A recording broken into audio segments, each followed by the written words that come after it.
안녕하셨어요? 오늘은 제 9강 차례죠. 제자 훈련에 대해서 오늘 생각해 보겠습니다. 오늘은 코로나19 시대에 우리에게 주시는 말씀 시편 1편 1절에서 6절까지를 한번 생각해 보겠습니다. 본문은 행복의 비결이란 주제로 한번 잡아봤어요. 지금 살아가는 우리 이 세상은 참 비극적인 세상입니다. 그래서 사람들이 행복해지기를 원하죠. 어떻게 하면 행복해질 수 있을까? 행복에 대한 관심이 많습니다. 근데 오늘 시편 1편은 행복해지는 비결에 대해서 성경적인 대안을 제시하고 있다. 이렇게 볼 수 있죠.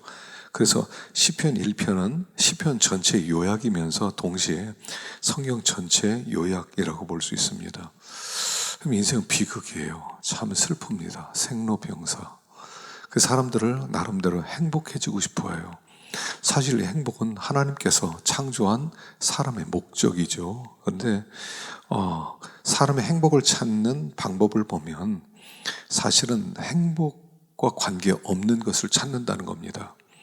우리가 행복의 비결 중에 오해하는 것 중에 첫 번째는 뭐냐면 행복은 상황이나 처지가 변화되는 데 있다고 생각하는 거예요. 그러니까 내가 지금 불행한 이유는 뭐냐면 지금 내가 내 상황이 지금 이런 상황이다. 이 상황이 바뀌어지면 행복해질 수 있을 것이다. 그래서 상황과 처지를 바꾸는데 너무나 많은 시간과 물질을 허비하고 있다는 사실이죠. 그래서 내가 지금 집이 없어요. 근데 집이 생기면 행복해질 것 같아. 그 집을 사는데 온 힘을 기울이고 있다는 거예요. 근데 막상 집을 샀더니 처지는 달라졌는데 별로 그렇게 만족도가 없더라는 거죠. 이런 식으로 상황과 처지가 바뀌어지면 행복해질 거라고 생각하는 게 오해라는 거죠. 두 번째는 행복이란 어떤 일의 열매로 오는 것이 그 자체를 구하는 데 오는 게 아니라는 거죠. 그런데 사람들은 행복을 찾으면 행복이 올 거라고 생각하는 거예요. 행복을 찾는다고 행복이 오는 게 아니라 우리가 하나님과의 관계가 바뀌어질 때, 친밀해질 때 오는 것이 행복이다 라고 말하는 게 시편 1편의 말씀이다 하는 것입니다. 그래서 행복해지려면 크게 두 가지를 볼 수 있어요. 첫째는 세 번의 아니하고가 있어야 돼요. 세 번의 아니하고. 자, 1절에 보면 이렇게 기록되어 있습니다. 복 있는 사람은 악인들의 꾀를 따르지 아니하며 죄인들의 길에 서지 아니하며 오만한 자의 자리에 앉지 아니하고가 세 번 있어요. 그래서 한마디로 얘기하면 이것은 뭐냐면 죄를 떠나라. 죄와 관계없어야 하나님과의 관계가 열리기 시작한다. 너희들이 먼저 너의 삶에 죄가 없는지를 점검해라. 이런 얘기거든요. 자, 세 가지 아니하고는 뭐냐면 첫째는 악인들의 꾀를 따르지 아니하고. 악인은 어떤 사람이냐면 이런 사람이에요. 시편 4절에 보면 악인은 그의 교만한 얼굴로 말하기를 여호와께서를 감찰하지 아니하신다 하며 그의 모든 사상에 하나님이 없다 하나이다. 바로 이게 악인의 꾀를 쫓지 않는 거예요. 자, 악인은 어떤 사람이냐면 하나님이 없다라고 생각하는 사람이에요. 하나님 감찰하지 않는다. 하나님은 없다는 무신론 사상. 그러니까 악인 그러면 도덕적인 현행범을 얘기하는 게 아니에요. 뭐 살인범, 뭐 강간범, 뭐 사기꾼 이런 사람이 아니라 하나님이 없다라고 생각하는 사람이 악인인데 그 악인이 하는 모든 말은 다 꾀라는 거예요. 우리가 사는 이 땅에 우리나라에 수천만의 악인들이 있습니다. 그 악인들은 하나님을 인정하지 않는 사람이, 그 불경건한 사람이 제시하는 모든 방법들이 꾀라는 거예요. 그러니까 행복해지려면 이렇게 해야 돼. 너희들이 축복을 받으면 이렇게 해야 돼. 인생은 그렇게 사는 게 아니야 하면서 우리에게 다양한 얘기를 하는데 그 이야기들이 꾀들이다 하는 거예요. 이 세상에 수많은 꾀가 있다는 걸 알아야 됩니다. 그래서 우리 믿는 사람은 항상 이걸 분별해야 돼요. 이게 악인의 꾀가 아닌가. 악인은 꾀로 우리를 무너뜨리려고 하거든요. 그러니까 악인의 꾀에 빠지지 않으려면 어떻게 되냐면 마음문을 지켜야 돼요. 너희가 무릇 지킬 만한 것보다 마음문을 지켜라. 생명의 근원이 이에서 나느니라. 이렇게 했죠. 그러니까 생명의 근원이 이에서 나기 때문에 마음을 지켜야 돼요. 그러니까 악인들의 꾀가 들어오지 못하게 하라. 이런 뜻이에요. 자, 어떻게 지키냐는 겁니다. 마음을 지켜야 되는데 우리 시대는요, 마음을 지킬 수 있어야 돼요. 두 가지 파수꾼이 필요해요. 하나는 성령의 감화 감동이라는 파수꾼과 또 하나는 양심이라는 파수꾼이 필요해요. 성령의 감화 감동이라는 게 뭐냐면 우리 마음에 두 가지의 자극이 와요. 하나는 뭐냐면 마귀의 충동질이 있어요. 악인의 꾀는 충동으로 찾아와요. 충동질을 당하면 어떻게 되냐면 마음에 미움이 생기고 분노가 생기고 살인하려는 도끼가 생기고, 이거는요 마귀의 충동질이에요. 어떤 생각이 들었어요? 어떤 이야기를 들었어요? 근데 그게 나를 막 분노하게 만들어요. 막 미워하게 만들어요. 그러면 이건 성령의 감동이 아니에요. 사탄의 충동질이에요. 성령의 감동은 뭐냐면, 성령의 감화 감동은 우리의 마음이 따뜻해지는 거예요. 사랑스러워지는 거예요. 불쌍히 여김이 생기는 거예요. 우리들로 하여금 마음에 긍휼히 여기는 마음이 생기는 거예요. 이거는 성령의 감화 감동인데 사탄의 충동질은 그렇지 않다는 거예요. 그러니까 분별하세요. 분별하세요. 이게 성령의 소리냐, 사탄의 소리냐, 사탄의 꾀냐, 하나님의 감동이냐를 분별해야 돼요. 그렇게 해서 마음을 지키지 않으면 우리는 우리도 모르는 사이에 행복과 관계없는 걸음을 걷게 된다 하는 것입니다. 두 번째는 죄인의 길에 서지 아니하고 그래요. 죄인. 여러분, 죄인은 어떤 사람입니까? 죄라고 하는 것은 이제 관역에서 벗어났다. out of target이죠. 타겟에서 벗어난 걸 죄라고 그래요. 신앙생활은 뭐냐면 타겟이 생기는 거예요. 인생의 목적과 목표와 방향이 생기는 것을 신앙을 가졌다 하는 뜻이에요. 하나님이 믿음을 주시면 그때부터 타겟이 생겨요. 하나님의 영광, 또 믿음으로 사는 것, 하나님의 복음, 이게 타겟이 생겨요. 그래서 죄인은 타겟이 없어요. 그러니까 타겟이 없이 사는 삶을 방황한다 그러는 거예요. 이 방황이란 목표가 없다는 뜻이잖아요. 그래서 죄인은 목표 없는 사람을 얘기하는 거예요. 잠언서에서는 그런 사람을 게으른 사람 이렇게 불러요. 여러분, 게으르다는 게 뭡니까? 밤에 늦게까지 자고 일도 안 하고 놀고 그런 사람입니까? 아니에요. 게으른 사람은 어떤 사람이냐면, 게으른 사람은 하나님의 일에 관심이 없는 거예요. 타겟이 없는 거예요. 마음에 하나님이 없으니까 그냥 되는 대로 살아가는 거예요. 내가 하고 싶은 대로 살아가는 거예요. 그걸 방황하는 사람, 게으른 사람 이렇게 말하는 거죠. 그래서 우리가 방황하고 게으르고 타겟 없는 삶을 그걸 뛰어넘기 위해서는 목표가 생겨야 되죠. 관역이 생겨야 돼요. 그 관역이 뭐냐면 말씀을 받는 거예요. 말씀을 받아야 돼요, 우리가. 그래서 하나님을 만나면 하나님은 말씀을 주시는 분이죠. 신앙은 뭐냐면 말씀을 받는 거예요. 그걸 은혜 받았다 그런 거죠. 근데 그냥 말씀을 받는 게 아니에요. 말씀과 함께 불이 붙어요. 불 붙은 말씀을 받는 게 은혜 받는 거예요.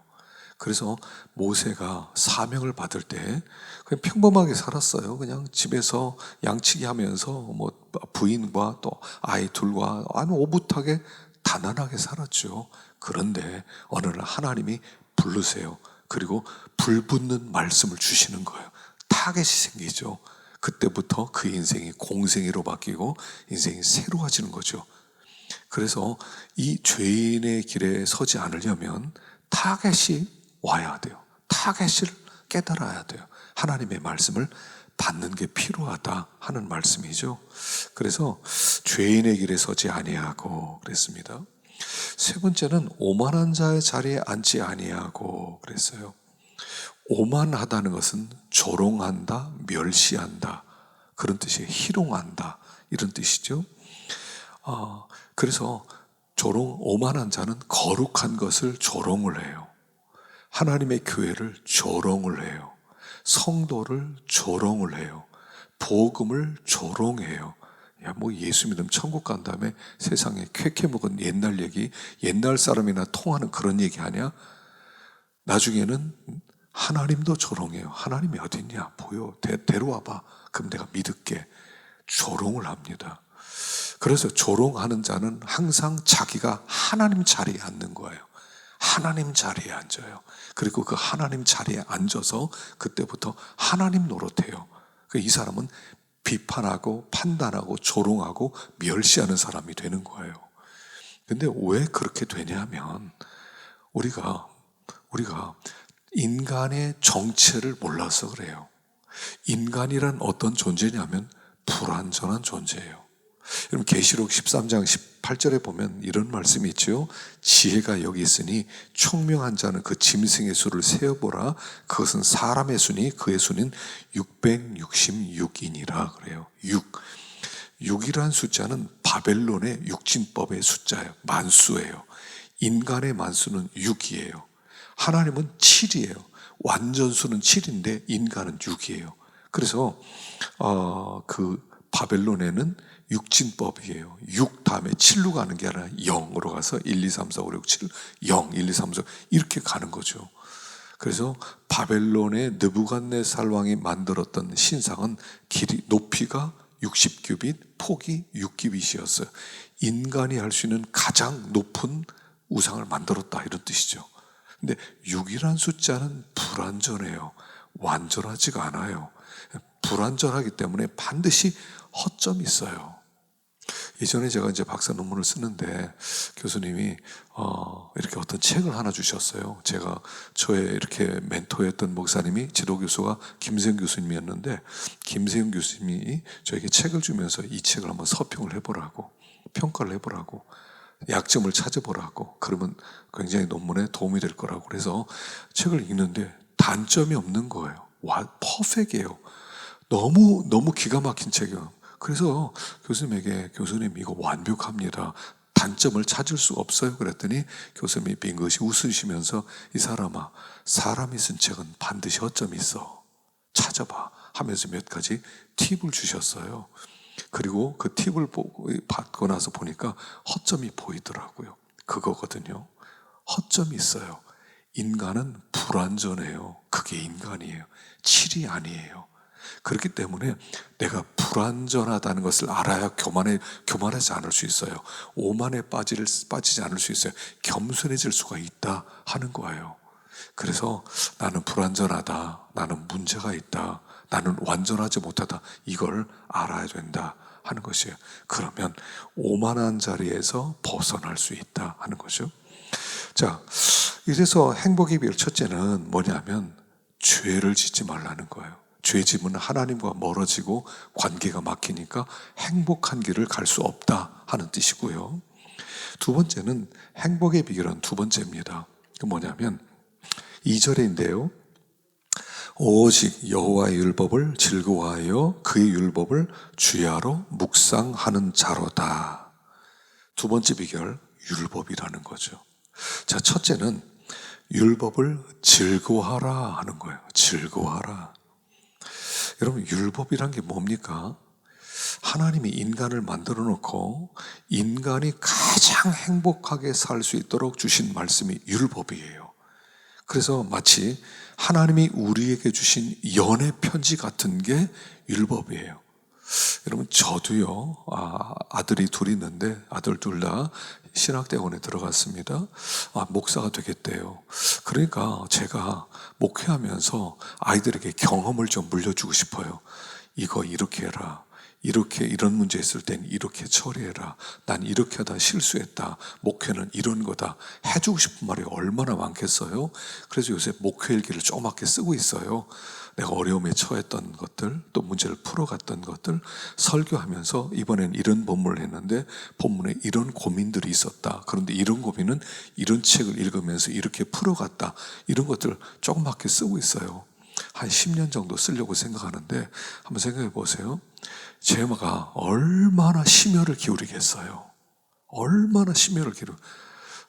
이 아이들이 제대로 이제 목회할 때 아마 내가 죽어 있을 가능성이 높은데, 내가 지식도 없고 다 잊어버릴 텐데 책으로 남겨주고 싶은 거예요. 그게 내 사랑이죠. 아이들에게 보여주고 싶은 사랑이에요.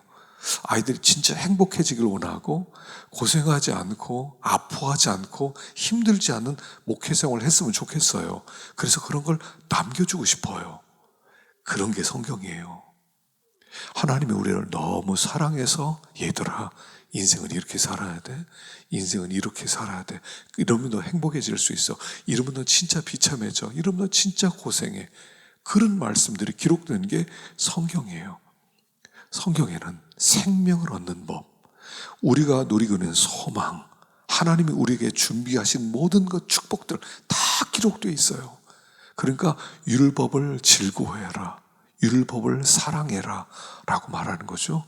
그래서 율법을 사랑하면 하나님이 그를 사랑해요. 여러분 한번 생각해 보세요. 성경 사랑해서 망한 사람 보셨어요? 성경 읽고 성경 좋아하고 연구하고 성경과 씨름하고 이런 사람이 잘못된 걸 본 적이 있냐 말이에요. 여러분, 성경을 사랑한 사람은 하나님의 사랑을 받아요. 복을 받아요. 다윗을 보세요. 다윗을 얼마나 사랑합니까, 하나님을. 그래서 여기 내가 주의 말씀을 묵상하려고 내 눈이 야경이 깊기 전에 깨었나이다. 시편 110편 148절에 보면 내가 내 눈이 야경이 깊기 전에 깨었다네. 이건 뭐냐면 내가 새벽에 일어나서 성경 봐야지, 새벽에 내가 말씀 묵상해야지 하고 자다가 너무 새벽을 기다리지 못해서 일어나 보니까 새벽 2시밖에 안 됐어. 와, 그래서 새벽 2시부터 말씀을 묵상하는 거예요. 그리고 나서 새벽을 기다리는 거죠. 이런 마음이에요. 다윗은 정말 성경을 사랑했던 사람이죠. 그래서 하나님이 그를 너무 사랑해요. 성경에요, 다윗이라는 이름이 600번이 나와요. 600번. 예수님 다음으로 많이 나온 게 다윗이에요. 예수님의 모델로, 예표로 나온 사람이 다윗이에요. 하나님을 사랑했던, 말씀을 사랑했던, 하나님이 그에게 모든 복을 주셨던 사람이 다윗이에요.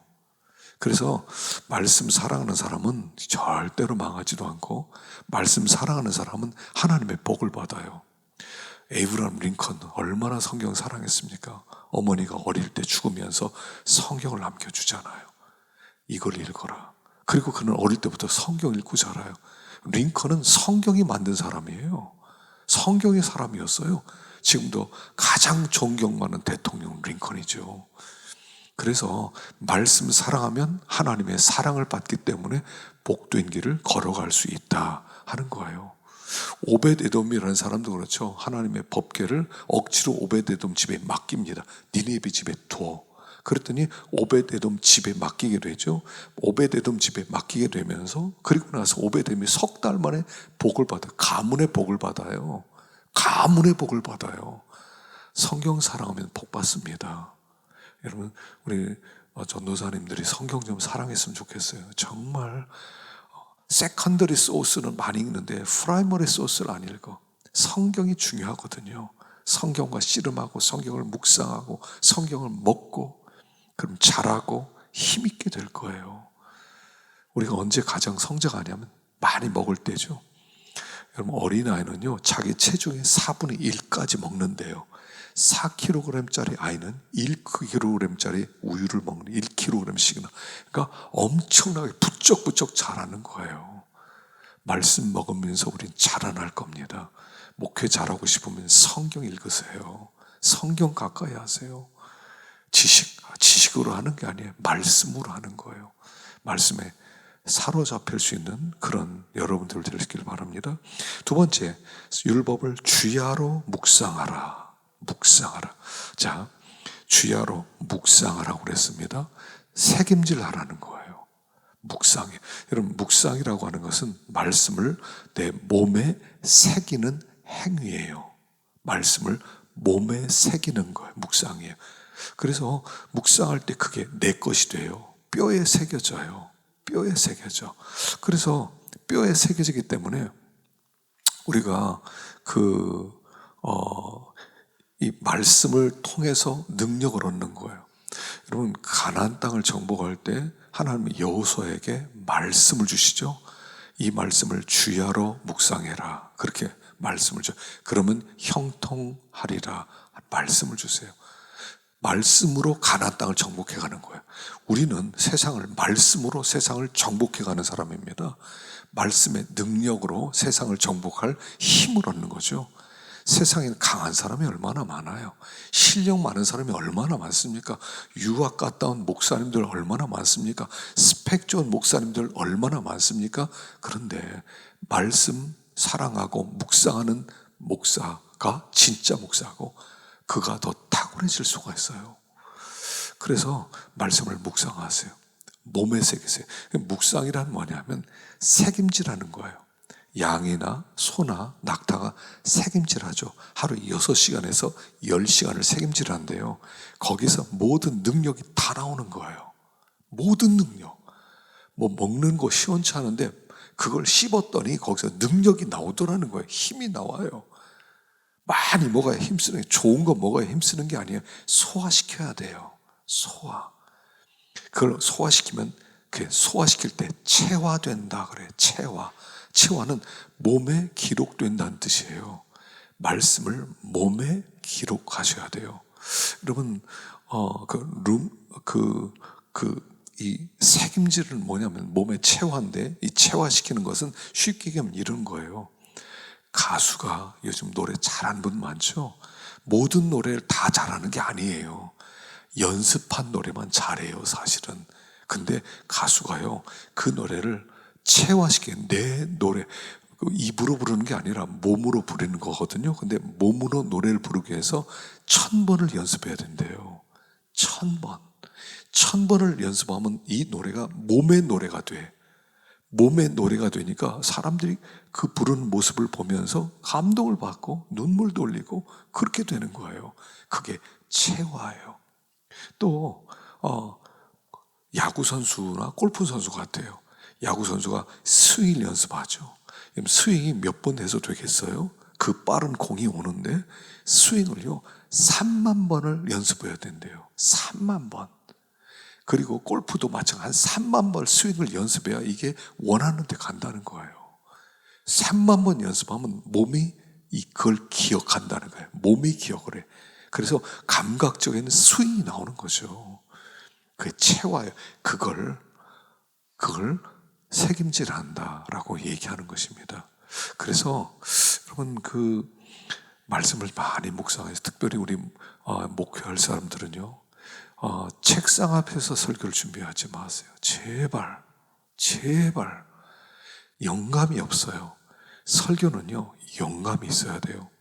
에디슨이 했던 유명한 얘기 있죠. 천재는 99%의 노력과 1%의 영감이다 그랬거든요. 그게 무슨 뜻이냐면 1%의 영감이 99%의 노력을 살린다는 뜻이에요. 우리가 책상 앞에서 막 책 보고 뭐 연구하고 뭐 자료 찾고 그래서 되는 게 아니에요. 영감 주셔야 돼요.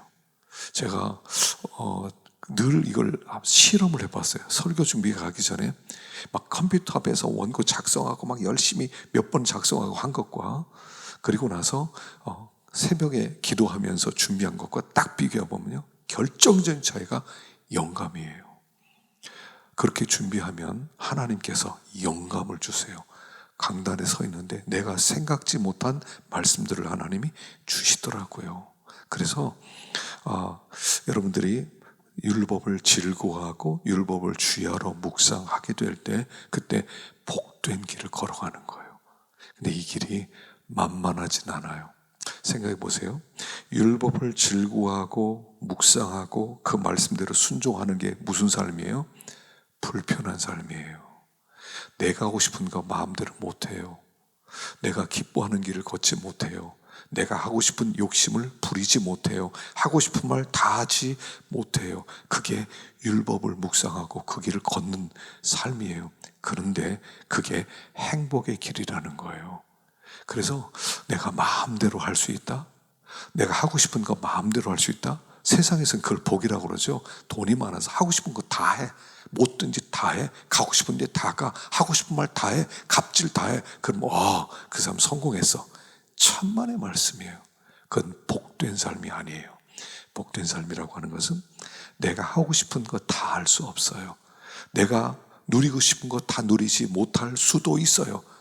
그러나 말씀의 길을 걷다 보면 하나님이 기뻐하는 길을 걷기 때문에 완성되고, 완성되는 것만큼 하나님의 축복이 부어진다 하는 것이에요. 그래서 아무쪼록 두 갈래 길 중에서 행복의 길, 축복의 길 걷는 여러분들 될 수 있기를 간절히 축원합니다. 자, 이거 마치고요. 다음 시간 또 하도록 합시다.